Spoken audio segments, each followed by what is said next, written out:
flashcard number 5, and we're taking a look at how we might measure the expected lengths of intraday moves using multiples of the frog box. And we're also going to take a look at a typical head fake that comes out of an SQC. So this is an SQC. The Bollinger Bands are pinched. River slope is flat. Everything is in the river. The VWAP is flat and in the river. The RL10, the RL30, all the prices in the river and everything is pinched, and it's been that way for 10 bars. So sideways quiet channel, and now we get a breakout from that. If this was less than a frog box, then we actually have a Z3 pinch breakout to the downside. And then we have the length of one move down here, and then we get an owl pattern reversal. So the size of this leg is the size of the move that I expect here. In this case, it actually went a little further.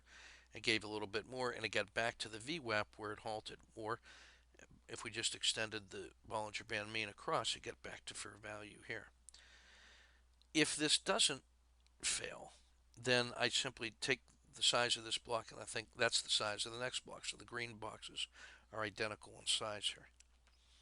And so now in this case, we had, if you think of that as a head fake, or just one leg down, we have two legs up into a consolidation phase.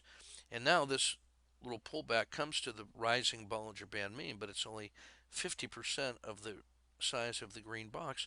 And then we get a pocket entry. That becomes a high priority entry.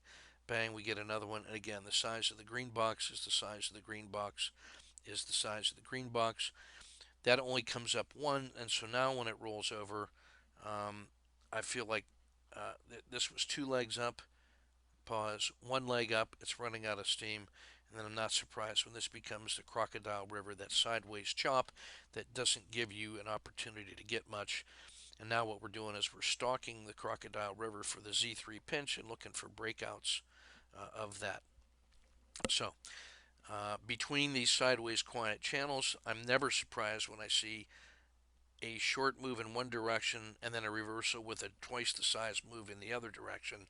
That's the basis of that Z3P breakout and the Z3P channel idea. Little head fake and then go. And then by having your movement box sized already, you can get an estimate of how far this can go. So by default, you could use a frog box or a fraction of a frog box.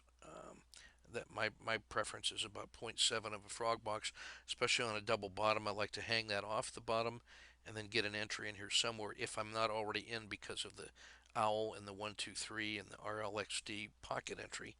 Then I can get in here not later than the retracement of that orange box or the hybrid frog. So measuring the lengths of trends, watching the slope of the RL30 to see the directionality of the trends, looking for those owls, knowing where the fair value indicator, the VWAP, is as a magnet that draws price from here to there, and then it overshoots it by the same distance, and then a leg up. This is the trade that you got to nail because of that pocket. You can calibrate the size of the moves. You had evidence that it wants to go up because it found support before it got back to the VWAP.